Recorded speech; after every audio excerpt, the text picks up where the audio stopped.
Praise the Lord. நல்ல ஒரு நாளை ஆண்டவர் கொடுத்துக்க நாம் ஸ்தோத்திரம் செய்வோம். இந்த கால நேரத்தில் ஆவியானவர் நம்மோடு பேசுகிற வேத பகுதி 61 சங்கீதம் 1 Psalm 61 verse 1. தேவனே, என் கூப்பிடுதலை கேட்டு என் விண்ணப்பத்துக்கு கவனி. ஆமென்.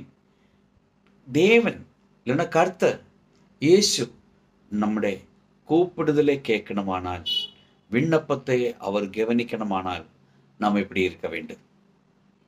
நம்முடைய வார்த்தையில் உண்மை உள்ளவராய் இருக்க வேண்டும். நாம் பரிசுத்தம் உள்ளவராய் இருக்க வேண்டும். நாம் கேட்கிறது பதில் கொடுக்கிறதுக்கு கர்த்தர் ஆமென் நல்லவரும் வல்லவரும் போதுமானவரும் நாம் விசுவசிக்க வேண்டும், நம்ப வேண்டும். அப்படி அந்த நம்பிக்கை வரணுமானால், அவரை நோக்கி கூப்பிடுமானால், நாம் பரிசுத்தமும் உத்தமும் உண்மையும் உள்ளவராய் இருக்கணும். உத்தமனாய் நடந்து நீதியில் நிலைநிற்கிறவன், அவனால்தான் இப்படி ஜெபிக்க முடியும், காரியங்களை வாய்க்க செய்யும். நம்முடைய வாழ்க்கையில் நீ நெருக்கத்தில் இருக்கிறோமா, கஷ்டத்தில் இருக்கிறோமா, பாதிக்கப்பட்டு இருக்கிறோமா, அநேக நாட்கள் ஜெபிச்சும் ஜெபத்துக்கு பதில் கிடைக்காமல் இருக்கிறதா?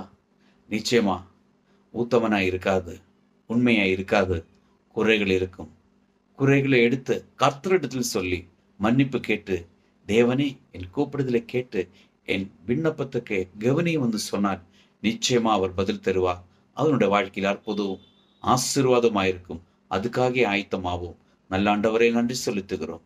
இந்த கால நேரத்தில் என்ன கேட்கிற ஒவ்வொரு பிள்ளைகளையும் இந்த வேதத்தின்படி பிதா குமாரன் பரிசுத்தாவின் நாமத்தில் ஆசீர்வதிச்சு ஜெபிக்கிறோம். இயேசுவின் நாமத்தில் பிதாவே, ஆமென்.